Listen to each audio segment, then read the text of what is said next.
नमस्कार दोस्तों, एक बार फिर से स्वागत है टेस्ट इज बेस्ट सीरीज में। मैंने इसका नाम दे दिया टेस्ट इज बेस्ट। जो जितना ज़्यादा प्रैक्टिस करेगा वो उतना ही अच्छा परफॉर्म करेगा। जरा देखिएगा पहला प्रश्न क्या है। वाह, धन विधेयक के संदर्भ में पहला प्रश्न है और कलर में चेंज कर देता हूं। धन विधेयक के संदर्भ में निम्न कथनों पर विचार कीजिए। करना क्या है भाई, कौन सा सही नहीं है, इसको मैं गोला ही कर देता हूं। सही नहीं है। नंबर 1, किसी कर को लगाना, कर की दर में वृद्धि करना, कर की दर में कमी करना को धन विधेयक का भाग समझा जाता है। क्या ऐसा सही है?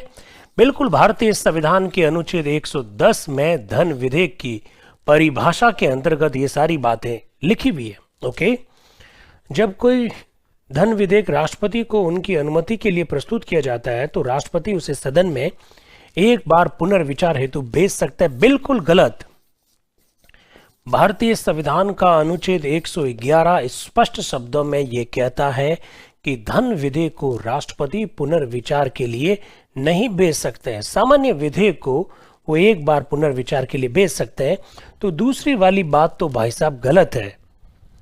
तो कौन सा सही नहीं है? केवल दो यानी ऑप्शन नंबर बी। केवल 2 यानी ऑप्शन नंबर बी। इसको थोड़ा सा आप ध्यान रखिएगा। इसका ये आंसर कौन सा सही नहीं है, क्योंकि पहला वाला तो सही है, दूसरा वाला सही नहीं है। तो केवल 2 यानी बी। नेक्स्ट आगे बढ़ते हैं। धन विधेयक के संदर्भ में फिर निम्न में से कौन सा कथन सही नहीं है? फिर धन विधेयक है। ये धन विधेयक आपको धनी बना देगा। सभी धन विधेयक वित्त विधेयक है, लेकिन सभी वित्त विधेयक धन विधेयक नहीं है। बिल्कुल, बहुत सही बात कही है, बहुत ही सही बात कही है। वित्त विधेयक में बहुत सारी बातें आती हैं, जबकि धन विधेयक आप जानते हैं भारतीय संविधान के अनुच्छेद 110 में परिभाषित है। तो सारे धन विधेयक वित्त विधेयक तो है, लेकिन सारे वित्त विधेयक धन विधेयक नहीं है। ये बात एकदम सही है। सभी धन विधेयक वित्त विधेयक है, लेकिन सभी वित्त विधेयक धन विधेयक नहीं। बिल्कुल। धन विधेयक को सरकारी विधेयक माना जाता है जिसे एक मंत्री के द्वारा पेश किया जाता है। ऑब्वियसली ये बात सही है। धन विधेयक हमेशा मंत्री के द्वारा ही इंट्रोड्यूस किए जाते हैं और पहले लोकसभा में रखने होते हैं। कोई भी विधेयक धन विधेयक है या नहीं, इसका निर्णय राष्ट्रपति नहीं करते हैं। इसका निर्णय लोकसभा अध्यक्ष करते हैं और ये बात भारतीय संविधान के अनुच्छेद 110 में लिखी हुई है। लोकसभा अध्यक्ष इस संदर्भ में निर्णय करेंगे और न केवल निर्णय करेंगे बल्कि उनका निर्णय अंतिम माना जाता है। तो ये पूछा कौन सा सही नहीं है, तो इस प्रश्न का आंसर क्या हो गया? सी। बड़े अच्छे प्रश्न है। धन विधेयक के संदर्भ में इतना कॉन्सेप्ट क्लियर कर दीजिए, कोई दिक्कत नहीं रहेगी। अब क्या है? विभागीय समितियों के संदर्भ में गलत कथन को छांटिए कि सही कथन को छांटिए। विचार कीजिएगा और सत्य कौन से हैं भाई साहब, ये टालना है। सत्य टालना है और आजकल असत्य टालना बड़ा मुश्किल है। 1992-93 में विभागीय समितियों की शुरुआत हुई। बिल्कुल सही बात है, इसमें कोई प्रॉब्लम ही नहीं है।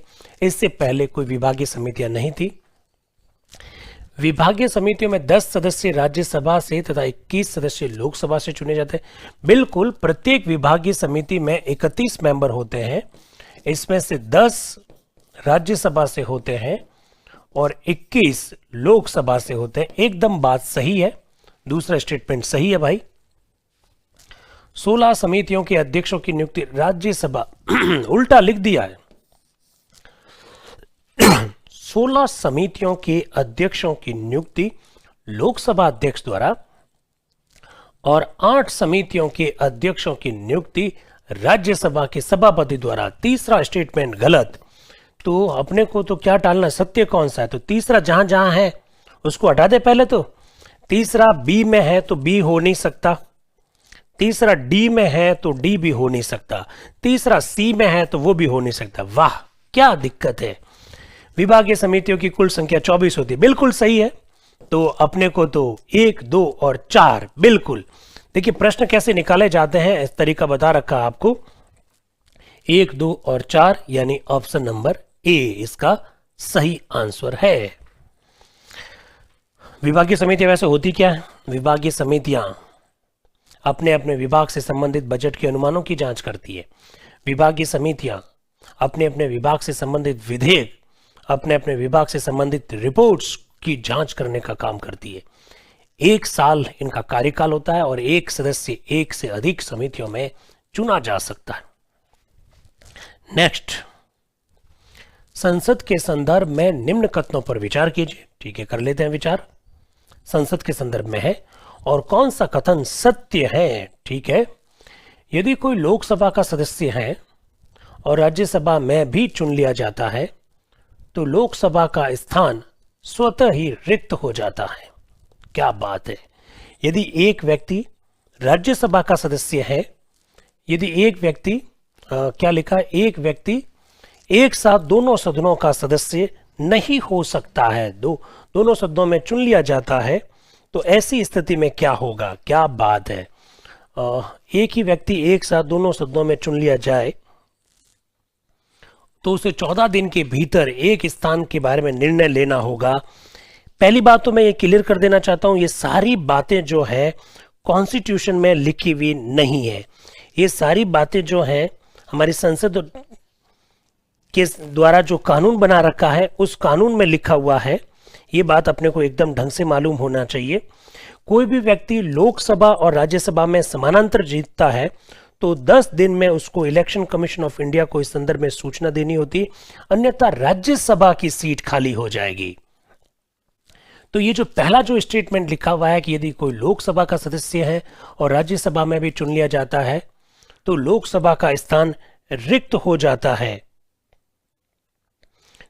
ठीक है, ये बात लोकसभा का सदस्य है और राज्यसभा में चुन लिया जाएगा तो लोकसभा का स्थान जो है स्वतः ही रिक्त हो जाएगा। ये बात बिल्कुल सही है कि लोकसभा का सिटिंग सदस्य राज्यसभा में चुन लिया जाता है तो लोकसभा का स्थान स्वतः ही रिक्त हो जाता है, बिल्कुल सही है। और यदि एक व्यक्ति एक साथ दोनों सदनों के लिए चुन लिया जाता है तो उसे 14 दिन के भीतर निर्णय करना पड़ेगा, अन्यथा राज्यसभा का स्थान रिक्त हो जाएगा। ये बात भी बिल्कुल बिल्कुल ठीक है, लेकिन एक प्रॉब्लम है। ये जो 10 दिन यहां होना चाहिए, यहां इन्होंने 14 दिन लिख दिया है। एक ही व्यक्ति दोनों सदनों के लिए यानी लोकसभा और राज्यसभा में दोनों में समानांतर जीतता है तो उसे 14 दिन के भीतर नहीं, उसे 10 दिन के भीतर सूचना देनी होती है। तो ये जो 14 दिन जो लिख दिया है ये इस वजह से गलत हो गया, वरना बाकी तो ठीक है। यदि एक ही व्यक्ति एक साथ दोनों सदनों के लिए चुन लिया जाता है तो उसे अगर 10 दिन के भीतर एक स्थान के बारे में निर्णय लेना होगा, अन्यथा राज्यसभा का स्थान रिक्त हो जाएगा। तो 14 की जगह 10 होता तो सही होता। इसका मतलब ये क्या हो गया, गलत हो गया। तो इसमें से अपने को टालना है कि कौन सा सत्य है, तो इसमें तो केवल एक ही सत्य है, यानी ऑप्शन नंबर ए है जो है इसका आंसर है। ये थोड़ा सा ध्यान रखिएगा। लोकसभा का सदस्य और राज्यसभा में चुन लिया जाए तो लोकसभा का स्थान स्वतः ही रिक्त हो जाएगा, और लोकसभा का जगह पर अगर ये हो जाए कि राज्यसभा का सदस्य है और लोकसभा में चुन लिया जाए तो राज्यसभा का स्वतः ही स्थान रिक्त हो जाएगा। जस्ट इसका उल्टा ऐसा है, पर यहां पर 14 दिन की जगह क्या होना चाहिए था, 10 दिन होना चाहिए था। तो ये गलत है, तो इस वजह से इसका आंसर क्या हो गया, ए। निम्न कथनों पर विचार कीजिएगा और क्या करना है, कौन से व्यय भारित व्यय नहीं, हाँ भारित व्यय पर आधारित है। ये एक्चुअली में संचित निधि पर भारित व्यय है, ऐसा लिखना चाहिए था। संचित निधि पर भारित व्यय है। कौन कौन सा, भारत सरकार का ऋण, बिल्कुल। अगर भारतीय संविधान का अनुच्छेद 112 आप पढ़ेंगे तो आपको मालूम पड़ जाएगा कि कौन कौन से भारित व्यय हैं। भारित व्यय जानते हैं, ऐसा एक्सपेंडिचर जिस पर संसद बहस कर सकती है लेकिन जिस पर मतदान नहीं होता है वो भारित व्यय कहलाता है। भारत सरकार का ऋण एकदम सही है। उच्चतम न्यायालय के न्यायाधीशों का वेतन एवं पेंशन एकदम सही है। उच्च न्यायालय के न्यायाधीशों के वेतन और भत्ते एकदम गलत है। आप जानते हैं हाई कोर्ट के जजेस को वेतन राज्य की संचित निधि से दी जाती है। यहां अगर वेतन भत्तों की जगह पेंशन होती हाई कोर्ट की तो सही हो जाता, तो यह तीसरा तो गलत है। नियंत्रक एवं महालेखा परीक्षक के वेतन और पेंशन बिल्कुल सही है। राष्ट्रपति की उपलब्धियां एवं भत्ते बिल्कुल सही है। तो इसमें से तो तीसरा गलत है भाई, तीसरा गलत है, तीसरा गलत है। मतलब 1, 2, 4 और 5 यानी ए नंबर इसका जो है वो सही आंसर है। उच्च न्यायालय के न्यायाधीशों के वेतन भत्तों की जगह अगर पेंशन हो जाती तो पांचों ही सही हो जाते, क्योंकि हाईकोर्ट के जजेस को पेंशन संचित निधि से दी जाती है भारत की, जबकि तनख्वाह जो है राज्य की संचित निधि से दी जाती है। काफी अच्छा प्रश्न है।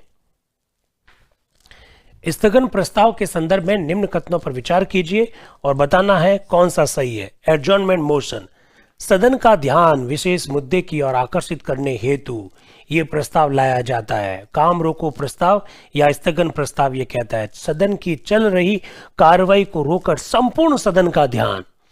संसद के किसी भी सदन में स्थगन प्रस्ताव प्रस्तुत किया जा सकता है। स्थगन प्रस्ताव के माध्यम से किसी ऐसे विषय पर चर्चा नहीं की जाती है जिस पर चर्चा हो चुकी है। बिल्कुल दोनों बातें सही है। जिन पर चर्चा हो चुकी है उन पर प्रस्ताव नहीं लाया जाता है। इसका मतलब इसका आंसर है सी, किसी भी सदन में लाया जा सकता है और सदन का ध्यान आकर्षित करना हो उस पर, तो दोनों सही। संसदीय समितियों के संदर्भ में निम्न युग्मों पर विचार कीजिए। अच्छा, मेंबर्स के बारे में पूछा गया। आप जानते हैं लोक लेखा समिति में टोटल मेंबर 22 मेंबर होते हैं, 15 लोकसभा के, 7 राज्यसभा के। प्राक्कलन समिति में सारे के सारे 30 मेंबर लोकसभा से होते हैं। फिर लिखा है स्थायी समिति, स्थायी समिति मतलब डिपार्टमेंट रिलेटेड कमिटीज, इसमें 31 मेंबर होते हैं, बिल्कुल 21 लोकसभा के और 10 राज्यसभा से। और लोक उद्यम समिति में 22 मेंबर होते हैं, बिल्कुल सही है। तो अपना एक में हो गया,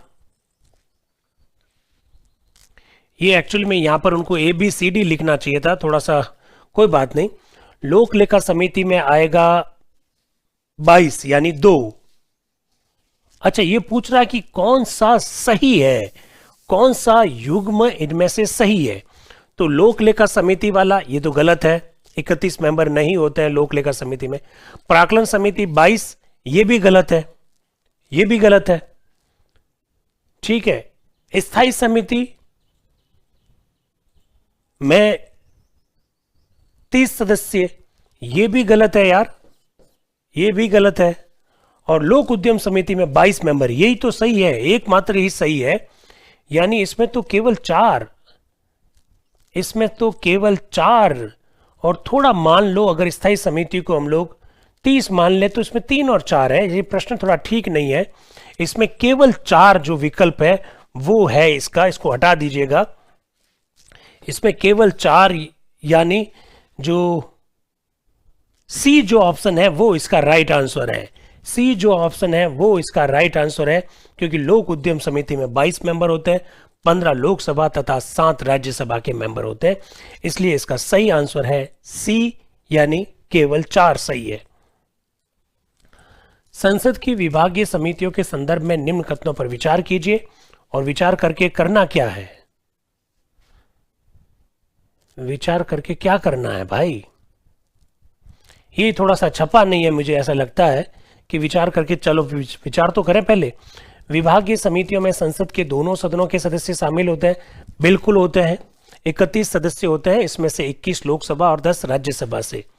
ये समितियां अपने विभागों से संबंधित बजट के अनुमानों की जांच करती है, बिल्कुल करती है, ये भी सही बात है। एक सदस्य एक से अधिक समितियों का सदस्य नहीं हो सकता, वह केवल एक समिति का ही सदस्य बन सकता है, ये बात बिल्कुल गलत है। तो विचार करके अपने को निकालना है कि इसमें से असत्य कौन सा है। इसको आप थोड़ा सा ऐसा पढ़िएगा, असत्य कौन सा है, असत्य कौन सा है। तो विचार तो कर लिया, लेकिन टालना क्या था, असत्य कौन सा। और ये स्टेटमेंट असत्य है, क्योंकि एक सदस्य एक से अधिक समितियों का सदस्य हो सकता है। तो अगला प्रश्न देखिए, अगला क्या है, निम्न कथनों पर विचार कीजिए। और विचार तो अपने को करना है, पर यह प्रश्न किसके संदर्भ में है, ये प्रश्न है संयुक्त बैठक की गणपूर्ति के संदर्भ में। संयुक्त बैठक की गणपूर्ति संसद के दोनों सदनों के कुल सदस्य संख्या का 10वां भाग होती है। संसद के दोनों सदनों के कुल सदस्य संख्या का 10वां भाग होती है, बिल्कुल सही है। इस स्टेटमेंट में कोई प्रॉब्लम नहीं है। और पूछ क्या रहा है वैसे, कौन सा कथन सही है, यही पूछ रहा है। तो पहला स्टेटमेंट सही है। फिर दूसरा, राष्ट्रपति द्वारा संयुक्त बैठक बुलाने के लिए अधिसूचना जारी करने पर अगर लोकसभा भंग हो जाए तो विधेयक के लिए संयुक्त बैठक नहीं बुलाई जा सकती है। बिल्कुल गलत। भारतीय संविधान का अनुच्छेद 108 स्पष्ट शब्दों में कहता है कि एक बार अगर आपने संयुक्त बैठक आहूत कर दी है तो भले ही लोकसभा भंग हो जाए, संयुक्त बैठक बुलाई जाएगी। यानी स्टेटमेंट जो 2 है वो एकदम गलत है। अपने को टालना है सही कौन सा है, तो ऑप्शन नंबर ए केवल एक। तो पहला स्टेटमेंट जो है वो एकदम सही है। अगला प्रश्न जरा देखिएगा, निम्न कथनों पर विचार कीजिए। सदन के अध्यक्ष सभापति द्वारा अनुमति दिए जाने पर कोई भी सदस्य अपनी मातृभाषा में अपने विचार सदन में अभिव्यक्त कर सकता। बिल्कुल कर सकता है। भारतीय संविधान का अनुच्छेद 120 इसके लिए अलाउ करता है, बिल्कुल ऐसा कर सकता है। दूसरा, संसद ये नियम बनाती है कि एक ही व्यक्ति संसद के दोनों सदनों का एक साथ सदस्य नहीं हो सकता। संसद ने इस संदर्भ में नियम नहीं बनाए हैं। इस संदर्भ में हमारे जो जन प्रतिनिधित्व अधिनियम है 1951, उसमें ये सारी बातें लिखी हुई है। तो ये बात गलत है। दूसरी वाली जो बात है वो गलत है। संसद ने इस संदर्भ में विधि बना रखी है, कानून बना रखा है, जन प्रतिनिधित्व अधिनियम 1951 और 1950। तो कानून है, नियम में लिखा हुआ नहीं है। तो इसमें प्रश्न पूछा कौन सा कथन सत्य है, केवल एक सत्य है, इसलिए इसका आंसर है ए। निम्न कथनों पर विचार कीजिए। न्यायपालिका संसद की कार्रवाई की जांच कर सकती है। बिल्कुल नहीं कर सकती है, गलत पहला स्टेटमेंट। और अपने को टालना है कौन सा सही नहीं है। तो पहला सही नहीं है। उच्चतम न्यायालय के किसी भी न्यायाधीश के आचरण पर संसद में चर्चा की जा सकती है। बिल्कुल गलत। भारतीय संविधान का अनुच्छेद 121 और 122 जस्ट इसकी उल्टी बात करता है। तो ये दोनों ही गलत है। राष्ट्रपति आपातकाल की समाप्ति के संदर्भ में संसद अपने दोनों सदनों की कुल सदस्य संख्या के 1/10 सदस्यों के द्वारा प्रस्ताव रखती है। बिल्कुल गलत। राष्ट्रपति आपातकाल नहीं है, ये राष्ट्रीय आपातकाल है। थोड़ा सा इसको ध्यान रखिएगा, ये राष्ट्रीय आपातकाल है और ये संसद नहीं लोकसभा लाती है इस संदर्भ में प्रस्ताव। तो ये तीसरा स्टेटमेंट भी गलत है भाई। पहला, दूसरा, तीसरा स्टेटमेंट गलत है। और उन्होंने पूछा कौन सा सही नहीं है, तो 1, 2 और 3 तीनों ही सही नहीं है। तीनों ही सही नहीं है, इसलिए इस प्रश्न का आंसर क्या हो गया, डी। अगला जरा देखिएगा, निम्न कथनों में से कौन सा सही नहीं है। नीलम संजीव रेड्डी लोकसभा के 2 बार अध्यक्ष रह चुके। बिल्कुल 2 बार अध्यक्ष रहे थे नीलम संजीव रेड्डी और दोनों बार इस्तीफा दिया। बलराम जाखड़ सर्वाधिक 10 वर्ष तक लोकसभा के अध्यक्ष रहे। बिल्कुल बात सही है। अब तक केवल एक ही महिला लोकसभा अध्यक्ष बनी। बिल्कुल बात गलत है। मीरा कुमार और सुमित्रा महाजन 2 महिलाएं। तो एक महिला वाली ये जो बात है वो क्या है, गलत है। बलराम जाखड़ आप लोग जानते हैं 1980 से 1989 तक लगातार 10 वर्ष तक लोकसभा के अध्यक्ष रहे। तो मीरा कुमार और सुमित्रा महाजन 2 हो गई, इसलिए ये सी क्या है, गलत है। उच्चतम न्यायालय के संदर्भ में निम्न कथनों पर विचार कीजिए। उच्चतम न्यायालय के न्यायाधीशों की संख्या में वृद्धि करने की शक्ति राष्ट्रपति में निहित है। बिल्कुल गलत है। सुप्रीम कोर्ट के जजेस की संख्या में वृद्धि संसद कानून बनाकर करती है। अनुच्छेद 124 में ऐसा लिखा हुआ है। और आज के दिन सुप्रीम कोर्ट के न्यायाधीशों की संख्या 34 है। पहले 31 थी, उससे पहले 26 थी। तो ये पहला स्टेटमेंट गलत है। अनुच्छेद 124 में लिखा हुआ है कि संसद करेगी। सर्वोच्च न्यायालय में न्यायाधीश होने के लिए कम से कम 10 वर्ष उच्च न्यायालय का अधिवक्ता होना चाहिए। बिल्कुल बात सही है। हाईकोर्ट में अगर आप लगातार 10 वर्षों से प्रैक्टिस कर रहे हैं एज ए एडवोकेट तो आप एलिजिबल है। तो कौन सा कथन सत्य है, केवल 2 सत्य है, यानी ऑप्शन नंबर बी। ये थोड़ा सा ध्यान रखिएगा। उच्चतम न्यायालय के संदर्भ में निम्न कथनों पर विचार कीजिए। ठीक है, सर्वोच्च न्यायालय ने 1993 में न्यायाधीशों की नियुक्ति के लिए कॉलेजियम व्यवस्था। बिल्कुल सही बात कही। Supreme court advocates on record association बनाम भारत संघ 1993 के मामले में सुप्रीम कोर्ट ने जो निर्णय दिया उसी के बाद कॉलेजियम व्यवस्था प्रारंभ हुई। 1+2, एक मुख्य न्यायाधीश के अलावा 2 अन्य न्यायाधीश सुप्रीम कोर्ट के सीनियर मोस्ट जजेस। तीनों लेगों का कॉलेजियम 1993 में प्रारंभ हुआ। 1998 में इसमें 2 सीनियर मोस्ट जजेस और जुड़ गए। 1+4 का सिस्टम 1998। तो प्रारंभ 1993 से हुआ। सही।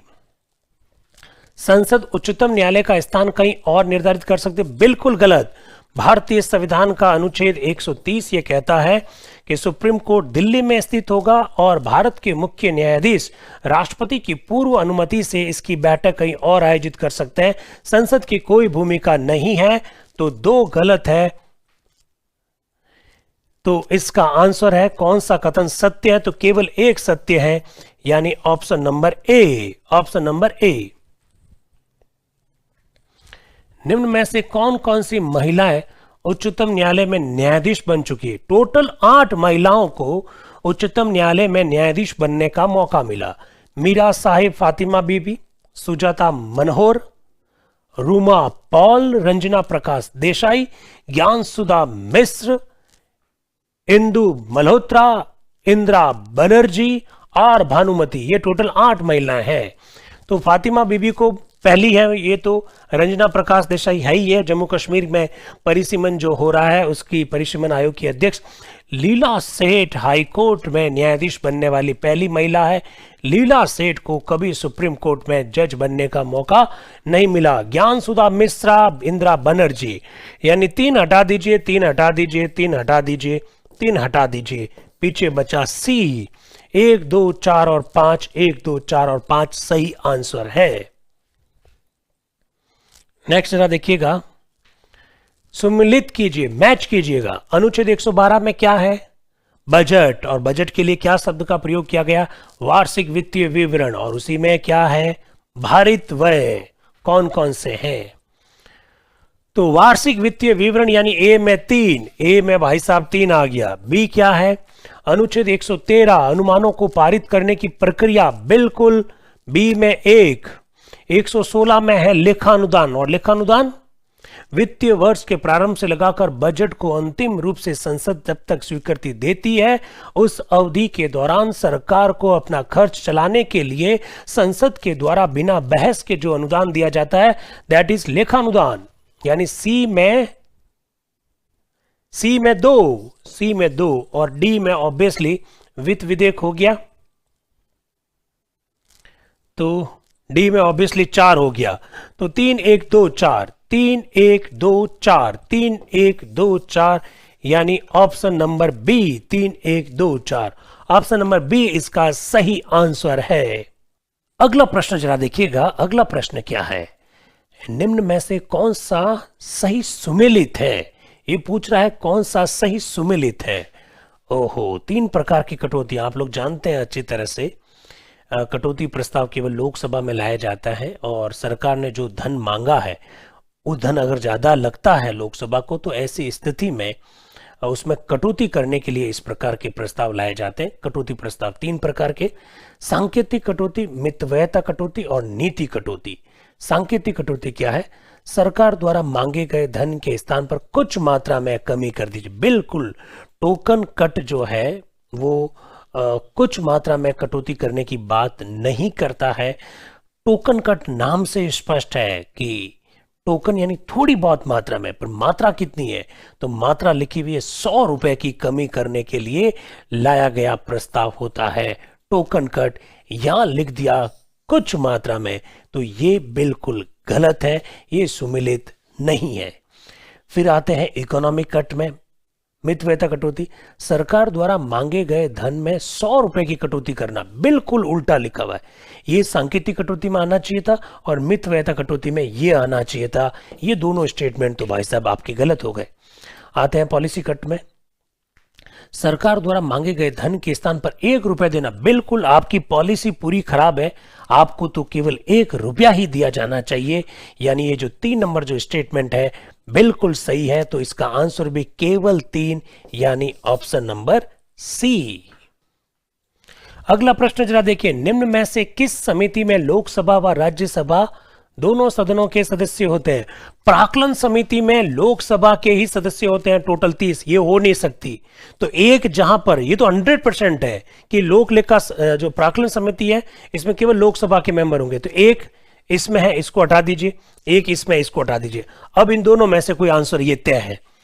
लोक लेखा समिति बिल्कुल सही बात है, 22 मेंबर होते हैं, 15 + 7, 15 लोकसभा के 7 राज्यसभा के, ये भी सही बात है, 15 + 7 यानी 22। विभागीय समितियां, ये भी सही बात है, 31, 21 + 10 यानी 2, 3, 4 यानी ऑप्शन नंबर बी। ये देखिए इस तरह से आंसर निकाले जाते हैं साथियों। प्राक्कलन समिति बजट के अनुमानों की जांच करती है, लोक लेखा समिति सीएजी की रिपोर्ट की जांच करती है, लोक उद्यम समिति सीएजी द्वारा लोक उद्यमों पर रखी गई रिपोर्ट की जांच करती है, विभागीय समितियां अभी थोड़ी देर पहले बताई था अपने अपने विभाग के बजट, विधेयक और रिपोर्ट की जांच करती है। तो बी। निम्न पर विचार कीजिए, उच्चतम न्यायालय के न्यायाधीशों को हटाना क्या करना है? उपरोक्त में से संसद द्वारा विभिन्न महत्वपूर्ण पदाधिकारियों को पद से हटाया जाता है।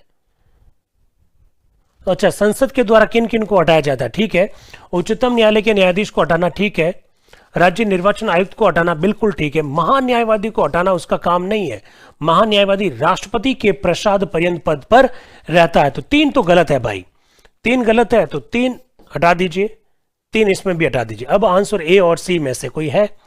लोकपाल के सभापति एवं सदस्यों को हटाना बिल्कुल सही बात है, और सीएजी को हटाना, तो मतलब 1, 2, 4 और 5, 1, 2, 4 और 5 यानी ऑप्शन नंबर सी।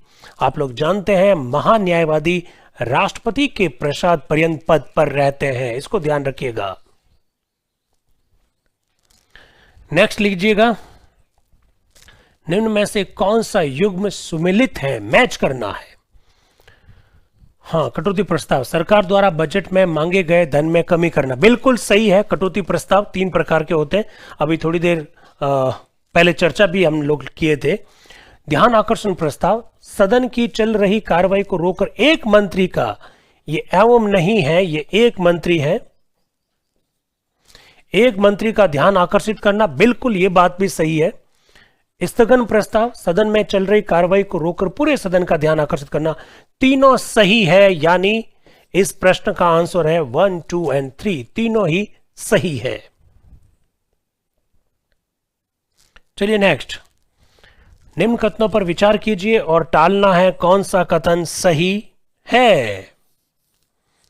निंदा प्रस्ताव संसद के दोनों सदनों में लाया जाता है, बिल्कुल गलत। निंदा प्रस्ताव केवल लोकसभा में लाया जाता है, सरकार की निंदा शामिल होती है इसमें, और अगर प्रस्ताव पारित होता है तो इसका सीधा सा मतलब है सरकार लोकसभा में अपना बहुमत खो चुकी। पहला तो गलत है, ठीक है। बजट संसद में रखे जाने के पश्चात 75 दिनों में संसद के किसी एक सदन से पारित होना आवश्यक है। संसद से पारित होना आवश्यक है भाई, दोनों सदनों से पारित होना आवश्यक है। एक सदन से पारित होने से क्या होगा?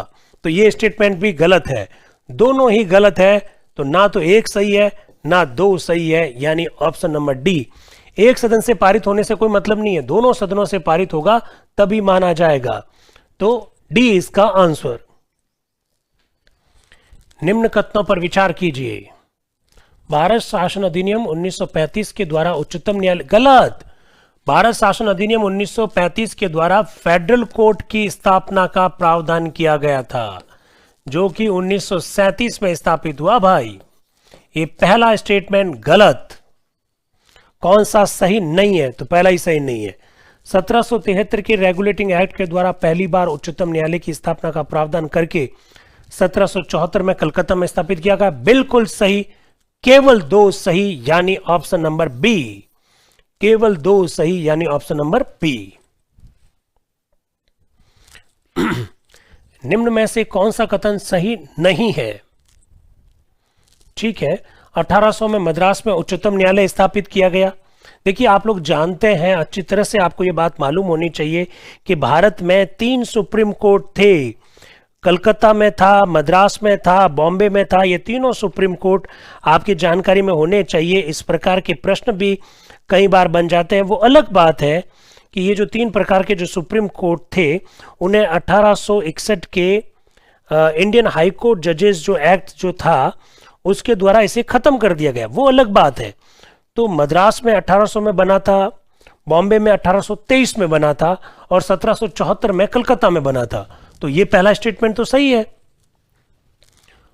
1937 में फेडरल कोड बना था, बिल्कुल, मॉरिस ग्वेर इसके अध्यक्ष थे, 1 अक्टूबर को बना, ये भी सही है। लॉर्ड एलिजा इम्पे इस संघीय न्यायालय के पहले मुख्य न्यायाधीश थे, ये गलत है, क्योंकि एलिजा इम्पे 1774 में जो कलकत्ता में हाई कोर्ट बना, कलकत्ता में जो सुप्रीम कोर्ट बना था उसके पहले मुख्य न्यायाधीश थे। तो कौन सा सही नहीं है? सी सही नहीं है। उच्चतम न्यायालय के संदर्भ में निम्न में से कौन सा कथन फिर पूछा है सही नहीं है? तो जरा देखिएगा, हरिलाल जे कानिया संघीय न्यायालय के अंतिम मुख्य न्यायाधीश थे, बिल्कुल सही है।